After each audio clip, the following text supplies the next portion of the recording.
The physical body is about structures because it is the structure within which you live. It is your vehicle in life.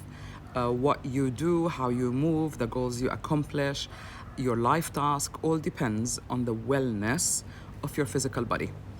And I tried to bring in other dimensions when we were talking about the 4 pillars or the 4 dimensions of change in Unbox Life Mentoring. And the first one is the physical body. And then we go to emotions, remember Bima? And then we go to the mind, your belief systems. And the final step in the awareness is your actions and accountability to your actions. So the body is a structure because it is where you live. Your immediate environment is also a structure because it is where you live. So the way that I look at it is my inner world. I need to detox, cleanse, heal every now and then. But it also got me thinking, because I've been working a lot in the garden, with the new season, the structure needed some mending. The garden needed some mending and changes. And I was looking at old pictures and videos, and things have really changed. And it just reminded me of the work that we do on ourselves. We hardly notice sometimes because we're just busy going on through life. But it's when you stop, you stand back, you step back, and you can see that you've actually made a lot of improvement without realizing.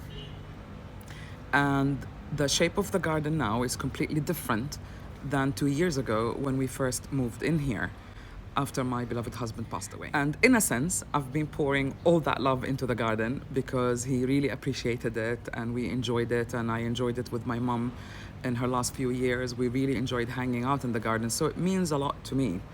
Plus the awareness that your immediate environment, your outer environment really relates to the inner environment. Before my arm was broken, I was on a different track.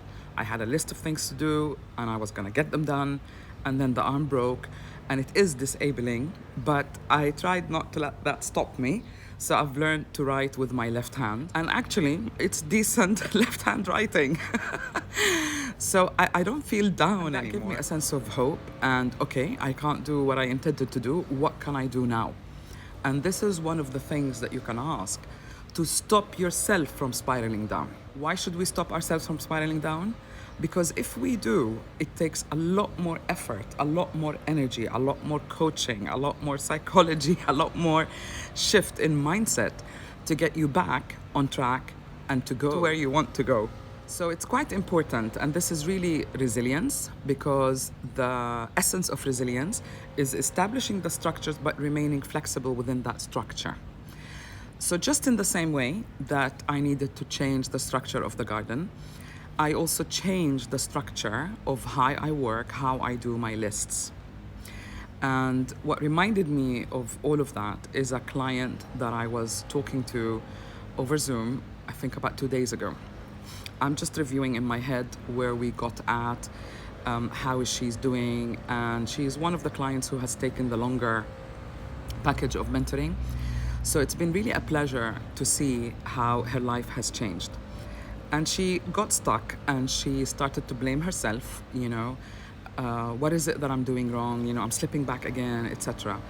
And I said, no, you're not.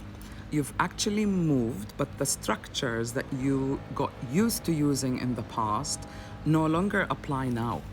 And this is why you are stuck. Part of you has moved forward and the other part is still lagging using old structures.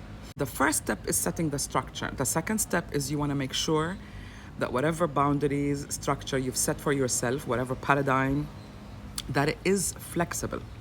Because if you label it and if you're fixed on what it is, then there is no room to see things in a different way, and there is no room to adapt in order to stay on track. Remember, in Unbox, we have a happy medium. We don't have a perfect line of alignment. Nothing is perfect. And this is because the universe is always vibrating, changing. However way you look at it, the seasons are changing, nature changes even within a season. So there is room for flexibility, and the flexibility is what creates solution. Because if we're really fixed in our ways, then we're gonna leave out other possibilities that are not in our line of vision. And what I suggested to her is that she needed to modify her structure. what was stressing her is that she travels a lot, and she traveled between North Africa and France and Italy, and things were getting a little bit hectic. And I'm really a creative person, I'm really a visual person as well.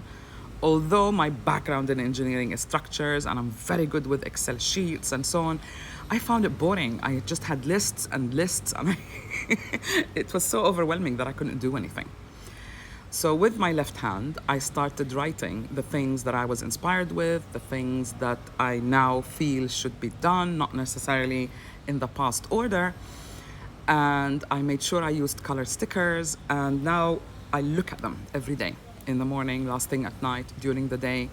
And it's just, it became like a fun exercise. So I suggested for her to do the same. Why don't you just make lists and their own sticky notes so you can remove them whenever something gets done? That will give you the incentive to keep removing them or change things around or change the order around rather than a fixed list in an Excel sheet. And you can see it, because Excel sheet is in the computer, and if you don't sit at your computer and so on, things get really difficult. It just places more boundaries. And now I'm really focused on moving forward. So if an obstacle comes up, I usually say, okay, what can I do now? What is possible now? And then that gives me a way out around that obstacle. And she loved that idea. And she said, okay, but when I travel, I said, why don't you put it in an A4 folder? So put all the sticky notes in a folder that you just fold, you take with you, and whatever country you are in, whatever hotel you're staying at, you can open that folder and you can see what you have done, what you have not done, and you can keep the lists updated. So the point is, structures, although we need them because this is how we start to create. Think of designing a house, putting the architectural plans. If you don't do the plan, you're not going to build the house.